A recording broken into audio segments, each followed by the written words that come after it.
The future is gloomy and pathetic. That's how the Ghana Union of Traders Association, GUTA, predicted their businesses to be like if immediate measures are not taken by government to reverse the rapid rise of the dollar against the cedi, as the multinationals have taken over the retail business. According to them, as a result of the current exchange rate situation in the country, businesses are seriously bleeding to death. GUTA says the depreciation of the cedi against other major trading currencies is getting out of hand, and the increase in the monetary policy rate is also leading to high lending rate in the country.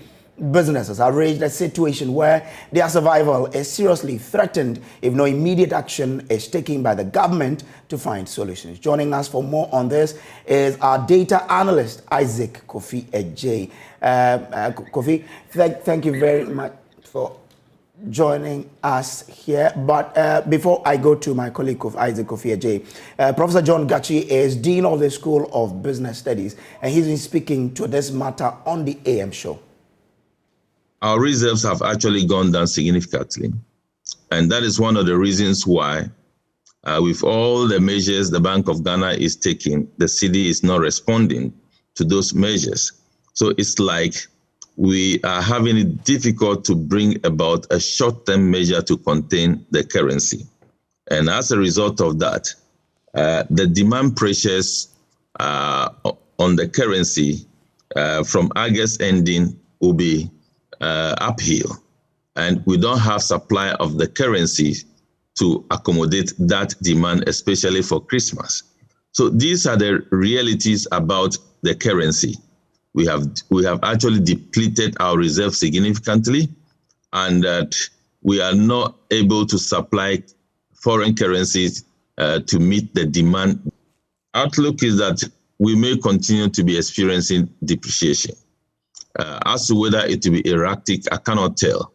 But we are sure going to continue with the level of depreciation going up, trying to level up with about 10 cedis, because that 9 cedis plus is Bank of Ghana's, I'll call it a benchmark rate. So that's Professor John Gachi speaking about the downgrade of Ghana's economy in relation to the cry by GUTA. Then joining us for more on this is our data analyst, Isaac Kofi Ejay. Kofi, thanks for joining us. You have been poring over figures related to depreciation. What can you tell us? Right, Kojo, so we're looking at some of the major foreign currencies, so i.e. the dollar, the pound, and then also the euro. But we'll focus more on the dollar because there's high demand for it as a foreign currency. And so just like Professor Gachi said, the root cause of this whole problem has been the pressure currently on our reserve as a country. This is a country where somewhere January this year, we're having reserves somewhere close to $10 billion, and it could afford us more than 4 months of import cover. But currently, we are doing somewhere around, 7 billion, which probably will even go down when the Bank of Ghana updates their summary data. And this can only afford us some 3 months of import cover. So it's clear that there's pressure currently on the limited amount of foreign currency, i.e. the dollar, in the economy. And this has actually caused the dollar to depreciate by some 19.2%. And in terms of how it has depleted, importers, their working capital, you could say somewhere around 45% of depletion. So it means if you're an importer and then somewhere in January you are importing goods worth 100,000 Ghana cedis, currently you need somewhere around 146,000 Ghana cedis. It means there is an additional cost of 46,000 Ghana cedis. Kojo. Interesting statistics there. Let's now move on and speak to, we'll bring you more on this particular story because GUTA has been talking about how gloomy their business is if nothing is done about this particular matter. So let's now speak to GUTA President Dr. Joseph Obeng, who has joined us on Zoom now. Thank you, sir, for joining us. Now, you say that if government does nothing about this situation, your businesses are on the brink of collapsing. You also talk about how foreigners have moved into the retail business. So it looks like it's a double-headed factors that are fighting against your progress. If there are some immediate steps to be taken, which one should be addressed first? Yeah, thank you very much. I think we are not in normal times. We appreciate that we are in difficulty situation for government and for Ghanaians alike. But that does not also mean that we do not think outside the box and find pragmatic solution to the problem that we are facing. Because when there's a problem, that's where the best come out of leadership. And we are expecting that we all think together with government, we support government, devoid of politics, and as a nation, we come out of this solution, this problem. Otherwise, we are going into a ditch. Because now the dollar is 9.1, we are yet to do our Christmas sales, and it means that shortly we are going to go for 10 Ghana cedis for $1. It means that one have to go and fund 1 million Ghana cedis to buy only $100,000. The picture is not very good for us. And like you said, we admit the fact that we are also part of it, the excessive importation and that we do. It's true. The demand outstrips that of the supply. Yes, but then there's a solution to this. The imports that we do cumulatively by the indigents is around 15% only. The import that the people in Kumasi, people in Accra, people in Tamale, and all that, the importers that we do volume-wise, we do only 15% of the total volume of imports that we do, and the rest is by the multinationals. And so then government, if it has intention to curtail importation or suppress importation, then government have to use investment laws to make sure that it tightens up the rate, the speed at which we import. And so, yes, if you look at the fact that we have been getting balance of payment surplus for about 3 years, it means that export overshadows that of import for 3 years. But then when it comes to the use of the limited resources that the supply has brought, it means that the demand far outweighs that of the supply that we've gotten.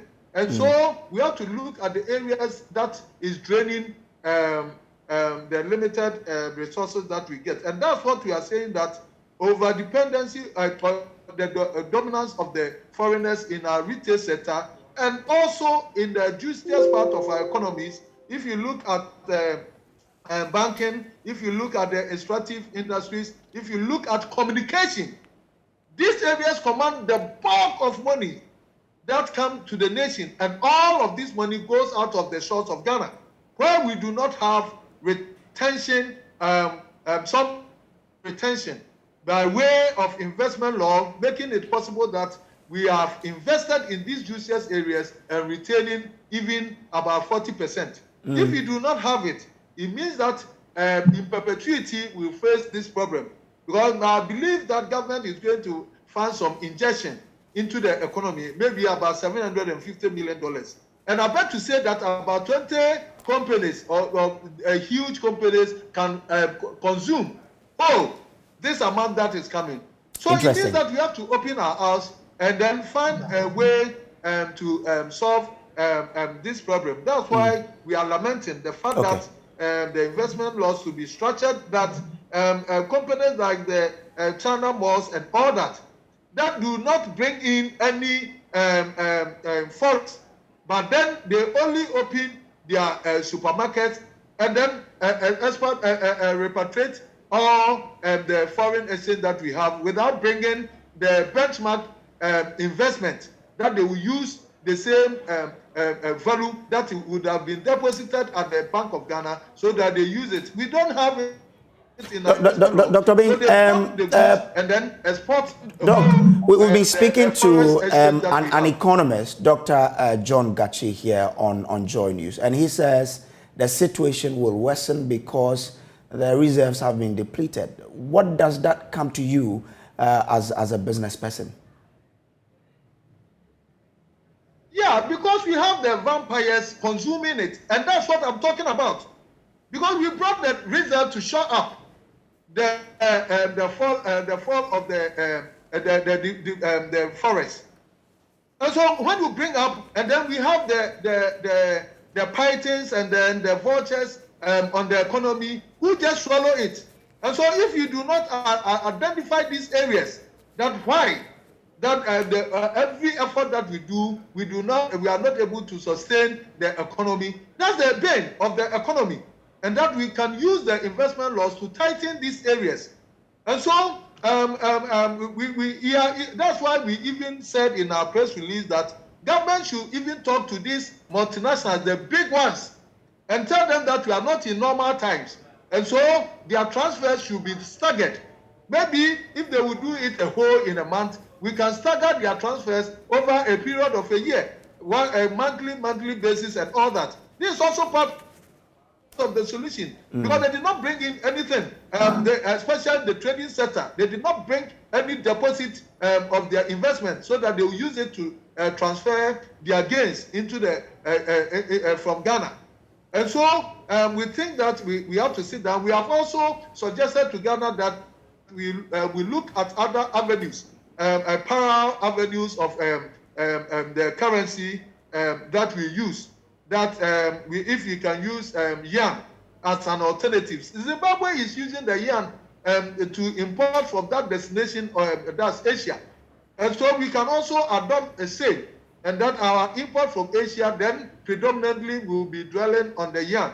And so we need to talk around this, all major stakeholders coming together to support government to brainstorm and then find solutions. But it should not be said that there's a problem in the world and that we are not solving our problem as a country. No. Okay. All right, Doctor. I'm grateful to you for your time. An innovative way to solve this problem. Dr. Joseph Obeng is president for the Ghana Union of Traders Association, GUTA.